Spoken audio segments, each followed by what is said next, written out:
Peddamberpet ORR పైన బోల్తా పడినటువంటి బస్సుకు సంబంధించినటువంటి సహాయక చర్యలు కొనసాగుతున్నాయి. మనం విజువల్స్లో చూసుకోవచ్చు. జేసీబీ సహాయంతో బస్సును వెలికి తీసే ప్రయత్నం చేస్తున్నారు. 12:30 ఆ సమయంలో ఈ ప్రమాదం అనేది జరిగింది. మియాపూర్ నుంచి బయలుదేరి ఓఆర్ఆర్ పెద్దంబర్పేట దగ్గర దిగాలి. దాదాపు 100 మీటర్ల దూరంలోనే ఓఆర్ఆర్ దిగాల్సి ఉంది.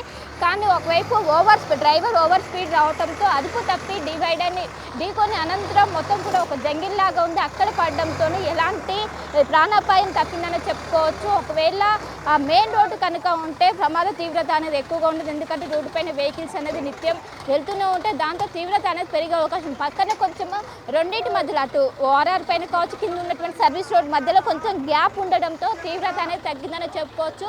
మొత్తం 15 మంది ప్రయాణిస్తున్నారు. అందులో 6గురికి తీవ్రంగా గాయాలైనట్టు కూడా తెలిసింది. వారందరినీ కూడా స్థానిక హాస్పిటల్కి తరలించి ప్రస్తుతం చికిత్స అందిస్తున్నారు.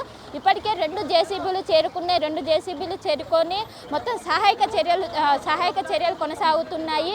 నిన్న కర్నూలులో జరిగినటువంటి ఘటన మరవక ముందే మరోసారి నగరంలో ఈ విధంగా ప్రైవేట్ బస్సు బోల్తా పడడంతో అందరూ కూడా ఒక్కసారిగా ప్రయాణికులు ఉలికి పడుతున్నారు. న్యూగో సంబంధించినటువంటి ఈ బస్సు మొత్తం గుంటూరుకి వెళ్తుంది. గుంటూరుకి వెళ్ళి విజయవాడ హైవే ఎక్కాల్సినటువంటి ఇది సిటీ నుంచి వస్తుండగా ఈ ప్రమాదం అనేది వాటిల్లింది.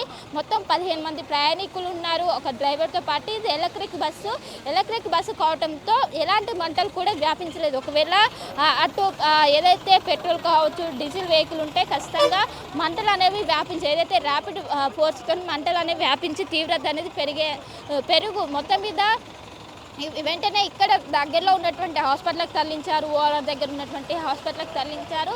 ఒక్కసారిగా నగరవాసులు అంతా కూడా ఉలికి పడ్డారు.